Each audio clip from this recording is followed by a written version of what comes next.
Chet Holmgren and Victor Wembanyama are in an incredible Rookie of the Year race right now, and their recent battle in San Antonio highlighted how good these two unicorns are.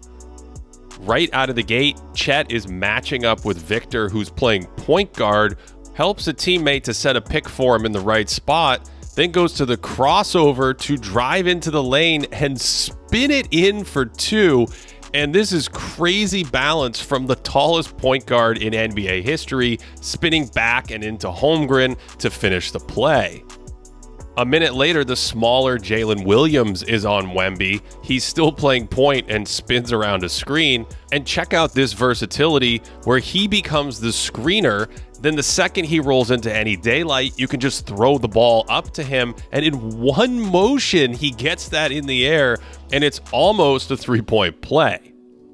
This time, Shai Gilgeous-Alexander has him in a cross match. It's some more of that point guard Wemby as he gets a screen. And check out that pocket pass. And oh no, Chet Holmgren says, I can one-up you. And OKC often had Holmgren on someone else so he could roam to protect the paint like this.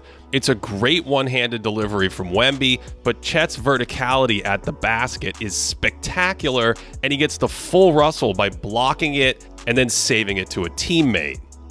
Here's a similar situation in the third quarter. Wemby snatches an offensive rebound over the little kids and then wants to play some more of that pick and roll game, gets a screen, and it's another nice pass, and there's Chet again, and he's just so good at protecting the basket like this by timing up his verticality and not committing fouls. So part of the idea is when you have an elite rim protector like Holmgren, you allow him to roam and protect the paint while a smaller defender checks Wemby. Here they look for the post mismatch. Lou Dort goes for the steal, and then Chet's right there again, but it's a no-look pass from Wemby on the interior for two.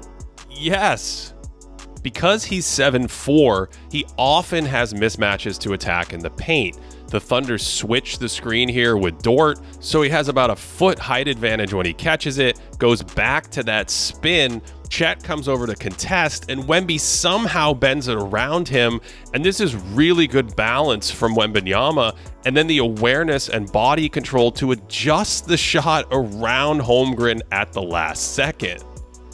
On this one, Wemby ends up on Jalen Williams, closes out to his three, and then off the miss, he can sprint right down the court and look for that post mismatch with a ton of space. And even with Chet getting there, Wemby's so long he can finish it. You can also get a mismatch like that on the offensive glass, where Holmgren is out on the ball handler this time, so there's no other big in the paint, and Wemby needs just tippy toes to basically get that and dunk it home. But he's already so aware of the space he needs for these mismatches, telling a teammate to get out high and pull other defenders away from him. And when this shot goes up, he's basically in a one-on-one under the rim against that much smaller defender. And here's one more version of this in the half court against Dort. And when this drive is stalled, he has space to flash into in the paint, spins and seals, and that opens the easy window for the catch and a beautiful lefty hook. Now, Chet did match up with him a good amount in this game as well, contesting this three in the second quarter. In addition to his length, Holmgren is agile enough to move with Victor. Here he sets a screen and pick and roll. Chet goes to the drop and then recovers pretty easily to Wembanyama, slides his feet perfectly, and that leads to a double dribble.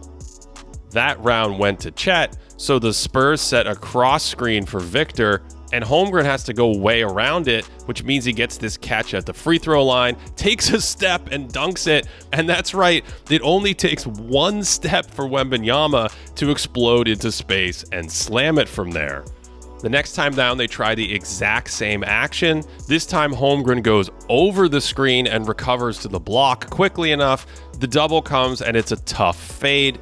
And I think Wemby's probably better, hitting the wide open Devin Vassell here, than forcing this over Chet.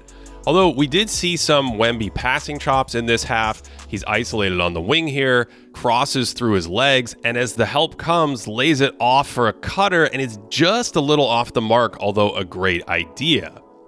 The next time Wemby's playing point guard again, he misses a potential cutter in the lane, but goes to the inverted pick and roll and hits the man nicely. That's a pretty good look for Keldon Johnson, and it's just off. A few trips later, they try Wemby in the post on the near side against Chet. He's waiting for this action to unfold. The Thunder send multiple defenders, and I think the first cutter is probably the best pass here, but he hits the second one and gets an and one out of it anyway. In the fourth quarter, they're matched up again. Wemby flashes to the top, has a beautiful crossover to start the drive. Chet recovers, and he just plows right through him for a dunk. That could have been an offensive foul with the lean in, but we had a similar situation later in the fourth. Looking for that cross screen, Wemby gets it on the catch, and then Holmgren is there, and Wemby tries to just baptize him. And again, this looks like Chet is just standing right in front of him and gets plowed back, doesn't fall to his credit, and then contests the dunk while taking a little forearm in the face. No call on that one either. Holmgren has often been criticized for being too thin and soft, but he's very physical and always willing to bang around with opponents, here working and denying the entry to Wemby, then running the floor himself as a 7-footer and finishing with the left. And Chet's offense impacted Wembanyama on the other end. He can stretch to the perimeter and comfortably knock down threes like this, so if Wemby leaves him to help in the paint, he can punish that by floating behind the line and getting high percentage looks. And this is a tricky thing to guard, because here they set a flare screen for Holmgren to get a three, Wemby closes hard to it, and then he can punish you with the pass like this. And if you start thinking about the three too much, Holmgren's gravity occupies all your attention, and then the paint is open on the backdoor cut. Here's a really good example of Chet's gravity, where he pops out after setting the screen. Wemby briefly thinks to go to the pop. That freezes him at the free throw line, so then when he recovers to Shea, it's a reach-in and a foul. Now, one answer you can have for this is to just switch Holmgren's ball screen, but then Wemby's out on a guard, and Chet's good enough to just attack that space himself. Compare that to a play like this, where Shea gets into the paint, Wemby commits to leaving Chet, and then he can inhale that from behind. And his best defensive plays in this game were when he wasn't worried about Chet. They switch this screen, so he just completely commits to crashing the paint and gets another one from over the top. And then there was this fun sequence in the third quarter where Josh Giddey tries to challenge him in isolation, and Wemby just takes the ball from him and then pushes the other way in transition for a little Showtime lob, and it's free throws. Anyway, these two put on a show going back and forth all night.